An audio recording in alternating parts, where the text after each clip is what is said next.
wabarakatuh. Perkenalkan, nama saya Laila Ramadan dari kelas Biomedik 2 Kesehatan Masyarakat Universitas Negeri Malang. Di sini saya akan menjelaskan singkat mengenai Mycobacterium tuberculosis. Ini penyebab dari penyakit tuberkulosis. Teman-teman di sini udah tahu belum tuberkulosis itu apa? Nah, saya akan menjelaskan singkat tentang tuberkulosis dulu ya. Jadi tuberkulosis ini merupakan penyakit yang disebabkan oleh bakteri Mycobacterium tuberculosis yang menyerang manusia, khususnya di saluran pernafasan. Meskipun ini dapat menginfeksi saluran pernafasan, mikrobakterium ini dapat mati dengan paparan sinar matahari langsung atau sinar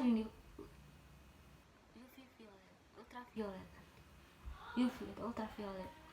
Mikrobakterium ini klasifikasinya adalah kingdom dari bakteria, filum Actinobacteria, kelas Actinobacteria, ordo Actinonicytales, famili Microbacteriaceae, dan genus Mycobacterium, spesiesnya Mycotuberculosis.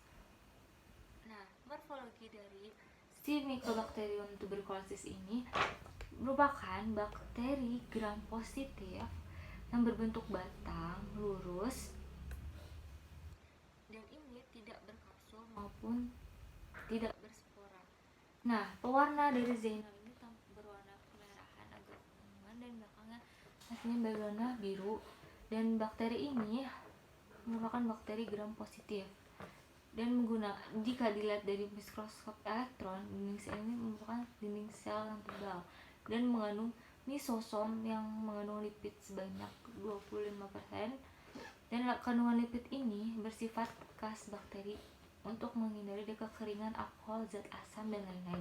Dengan artian dia ini bersifat tahan asam karena adanya perangkap fuksim intrasel dari suatu bentuk pertahanan yang dihasilkan melalui kompleks nukleat fuksin yang terbentuk di dinding-dinding. Pertumbuhan ini sangat lambat sebanyak 12-18 jam dengan suhu optimum sebanyak 37 derajat Celcius.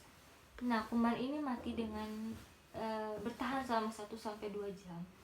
Tapi dia bakal mati dengan sinar UV atau ultraviolet.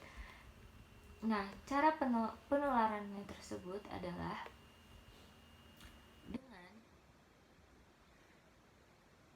terkontaminasi dengan bakteri tuberkulosis pada droplet atau dahak. Nah, dia kena ke orang melalui udara, terus kehirup, dan itu menyerang sistem pembuluh darah lalu ke sistem pernapasan. Nah, setelah itu untuk mencegah dari si mikrobakterium ini, kita dapat melakukan medical check up. Nah, atau bisa suntik vaksin namanya suntik BCG, dan dengan alternatif lain dengan sinar pada pencahayaan dari suhu kamar dan ventilasi yang baik untuk menghindari si tuberkulosis tersebut. Nah, sistem patogenesisnya tadi adalah jadi kan pertama itu dia ada di suhu kamar 1-2 jam. Nah, nanti kalau kehirup oleh mulut, nanti dia akan menyerang sistem saluran pernapasan dan jaringan paru-paru. Kemudian dia akan menghadapi neofil dan makrofag. Nah, habis itu kalau misalnya dia berhasil masuk ke dalam jaringan paru-paru, si ini akan berkembang di dalam sitoplasma makrofag. Ini merupakan bakteri yang bersifat aerob sehingga menyenangi area yang banyak oksigennya. Jadi aerob dia tuh suka oksigen, makanya dia ada di paru-paru. Nah, bakteri ini difagosit oleh makrofag tersebut. Nah, akan membentuk fokus gon atau sarang primer. Dan sarang primer ini akan muncul peradangan saluran getah bening menuju hilus dan ikut pembesaran kelenjar getah bening hilus. Nah, sarang primer ini membentuk limfadenitis lokal dan limfadenitis regional yang membentuk kompleks primer yang disebut kompleks Ranke. Ranke ini setelah terbentuk ini dapat sembuh.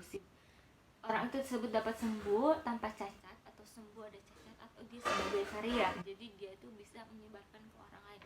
jadi dia sembuh tapi sebenarnya itu masih ada bawa karier, bawa penyakit itu, jadi orang lain bisa kena. Nah otomatis dia bisa kena. Jadi teman-teman di sini untuk kita sering jaga kesehatan, terutama bisa solusinya bisa berjemur di pagi hari, karena kan virus itu bisa itu hilang di pagi hari. Dan teman-teman banyak minum air putih setelah buka puasa dan sahur, karena ada juga virus corona. Jadi teman-teman harus tetap jaga kesehatan, rajin olahraga, dan selalu pakai masker jika keluar. Semoga teman-teman sehat selalu. Sekian dari saya. Wassalamualaikum warahmatullahi wabarakatuh.